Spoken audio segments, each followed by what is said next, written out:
Hey folks, Chris Temple, the National Investor here with you, and we have another discussion today with one of the presenting companies that we're going to have at the Strategic Investment Insights Conference coming up May 5th or May 6th rather and 7th in Chicago. We're going to be at the Lincolnshire Marriott Hotel. It's a little over half an hour from either downtown Chicago or O'Hare International Airport. If you've not registered yet, there's time to do so. Go to our website you see right here. And even if you can't make it in person, make sure that you register anyhow, because that will give you access to our companies, the information we have, two great and dynamic, I must say, panel discussions and much, much more. In fact, if you've not yet done it, and this is the first you're hearing about this, take the time to look through our agenda that we lay out about the green economy and the challenges that we have, about the 40-year high inflation we have, how that's going to continue, and what you need to do as an investor and a consumer both. There's a lot of stuff you just don't want to miss, and honestly that you're not going to hear anyplace else. So we hope you'll avail yourself of that. You know, of course, after we look at the macro situation, we look for companies that we like that will help people to capitalize on opportunities or to safeguard themselves, as the case may be.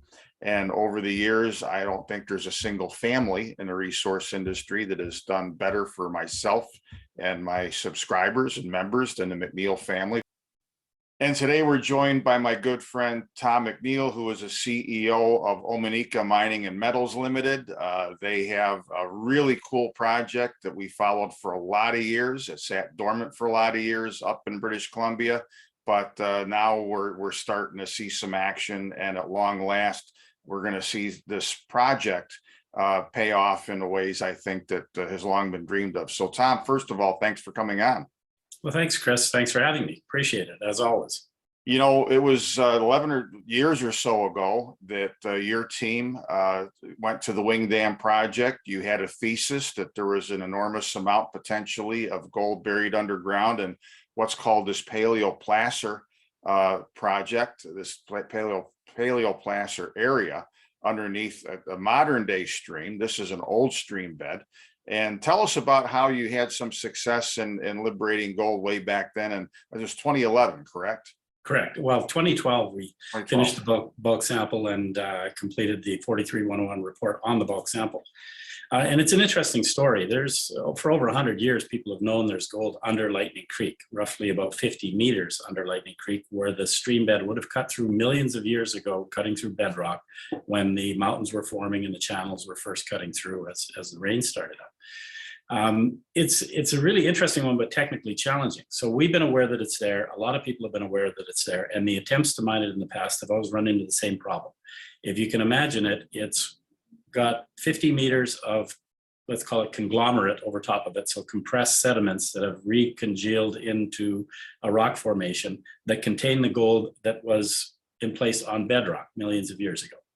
So attempts to go in, conventionally cut through the bedrock, get in there and start mining it worked for a bit, and then they would always ultimately end up in failure because the sediments would start leaking water. And I've always analogized that the competent wall rock would turn to toothpaste, and before you know it, it's moving around. And it literally is. The caribou slum, they call it, material does act a little bit like cornstarch or toothpaste, that it's stable until it's not stable. And what the miners would find is that you get into it, you'd be mining, you'd be hitting pay gravels that were extraordinarily rich, and then before you know it, you're up to your ankles in water, and before you know that, you're leaving the mine because it's just untenable. You couldn't support it with the old-fashioned cribbing that they would use, timber sets. So we went in 2012 and said, we know this is a potentially high-grade deposit. Let's first off, in modern era, prove that there's a lot of gold where we think there's gold. So we did, and we bulk sampled it by freezing it. So we freezed a halo across the channel, and it worked extraordinarily well. We went in and we excavated 173 ounces of gold out of 25 meters of advance in a 2.4 meter wide crosscut. So the way I've described that before is in going across the old channel underground. So we froze and mined a tunnel, if you will, across it. On average, we extracted 7 ounces of gold for every meter of advance in a 2.44 meter wide crosscut. So picture an 8 foot by 8 foot tunnel for your American audiences. that was 80 feet long. And we came up with 173 ounces of gold. So we proved that, yes, there is really extraordinary potential there. And when we finished bulk sampling it through freezing, which was the safest way that we could come up with bulk sampling it, immediately we thought, let's go start extracting gold here. And the price of gold fell out a bit. And you watched that by 2014, gold had come down $600 in US terms, $800 Canadian terms. And we looked at it at that time and said, this is great. Don't ruin it by doing anything with it. Put it on the shelf. Do the geotechnical engineering, do a bunch of work and leave it there. And that's where we left it until late 2019 and into 2020. And so that's what brings us to this discussion today. So, and it was about that time that you figured with gold going back up, you've had some time to digest all of this and figure out maybe a more surgical way to go at it. You brought in a partner. Tell us about the partner and what's going on there right now, Tom. Okay, so about 2 years ago, we brought in our partner under a different name. They've changed their name to be Lightning Creek oriented. They call themselves Lightning Creek Mining now. Oh. But in reality, they're a group of miners out of Saskatchewan who have a very long track record of the staff that they have on site are people, underground miners who have worked at the CB operation under the Claude Resources banner that my father founded some 30 years ago in developing what is Saskatchewan's longest running gold mine. A lot of those same people are out working with us now in the Caribou on what we consider to be a very exciting project, and I think our partners do too. So Lightning Creek Mining has taken on the role of extracting gold, doing all of the mining, everything that needs to be done, because we're not miners, we're financiers in the mining business.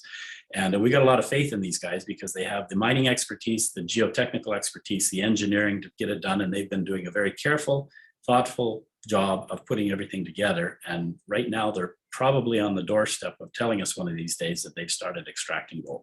So that's very exciting. And we're in that nether region right now that we're very excited and expectant, but we don't push our partners very hard because they're good at what they do and we don't want to badger them.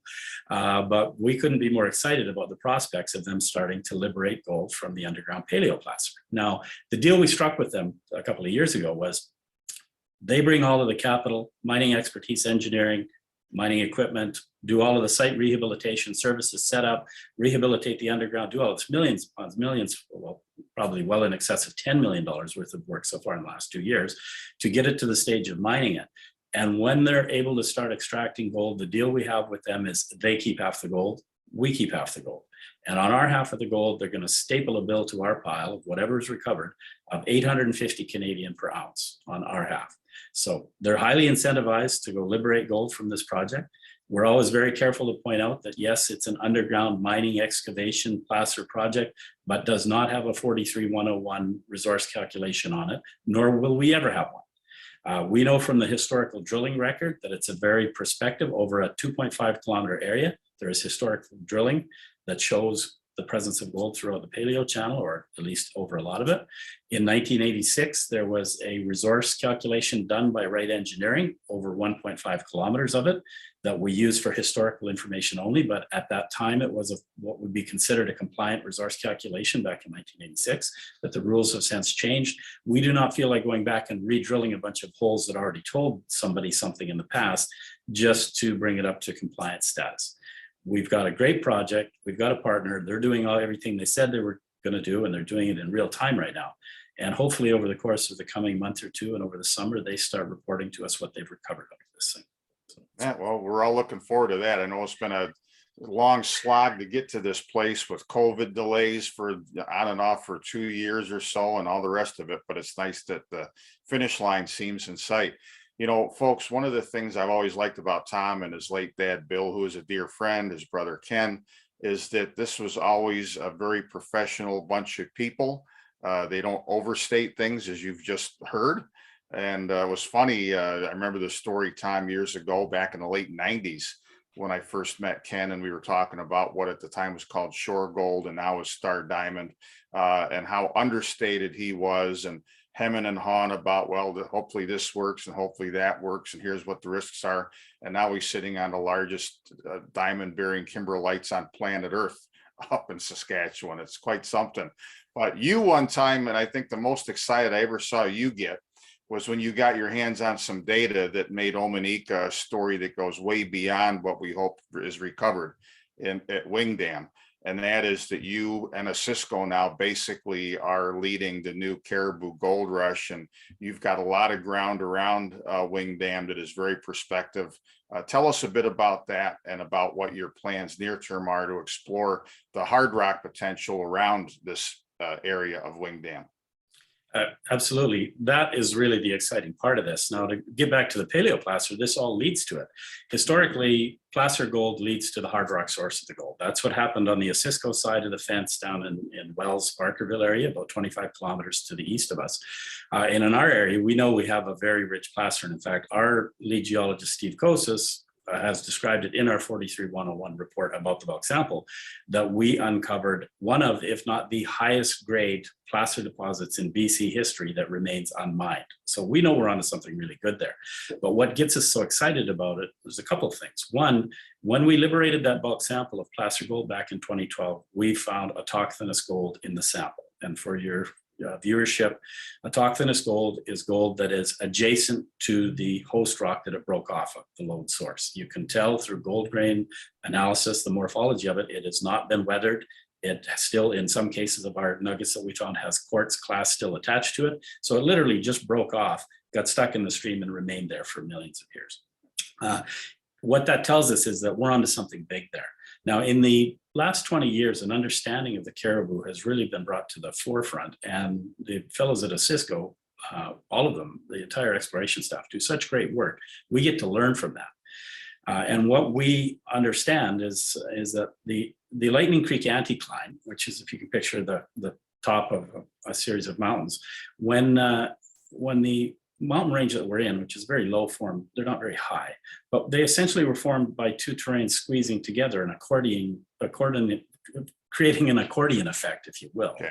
And on the Cisco side, so to the east, in my perspective anyway, on the Cisco side of that Lightning Creek Anticline, you've got there what is understood to be orogenic gold system. On our side, we probably have the very same system, because these orogenic gold systems are constrained by the fault structures, the hands of the accordion, if you will, that push these things together and cause the mountains to form. So it's pretty typical. This understanding of orogenic gold systems is relatively new material in the last 20 years, in that it was not well understood up until now. But orogenic gold is something that runs all the way from Alaska all the way down into Mexico, because it's the product of the, in our case, the Cordillera, which is when terrains or parts of the crust collide, it creates a perfect situation for fluids pregnant with gold and other minerals to flow up through the cracks and fissures and create gold deposits.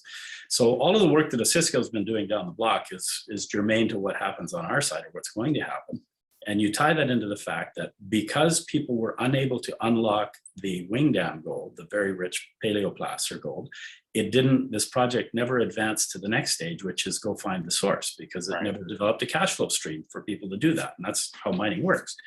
So we've got the best of both worlds. We've got one of the richest placer deposits in Canadian history, potentially, underneath our feet, that our partners are about to start liberating gold from. And we recovered autochthonous gold in that bulk sample, which we've been, excited about for a decade and not been doing anything about, because we didn't want to ruin a good project in a bad gold market. And we're just on the doorstep of that. So we've spent the last 2 years getting our ducks in a row to have, to do the best geological investigation that we can along the Lightning Creek thrust fault and its ancillary Spanish thrust fault, which is to the west a little bit. Those two thrust faults are the major control features, the hands of the accordion on our side, on our western side, that you will find orogenic gold systems. You should find orogenic gold systems that are the product of all of that activity. So we're very excited about this field exploration season, drilling. We've got three primary target areas along the Eureka thrust fault. One called the Scopus target right at Wing Dam, very close proximal to our underground paleoplacer. So we presume there's an area in there that may have hosted the gold that we're finding in the paleoplacer.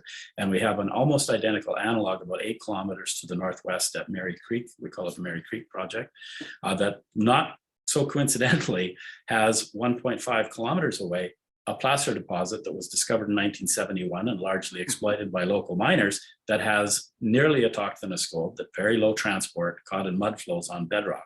So same scenario, very coarse gold, came from very close by. We think we know where.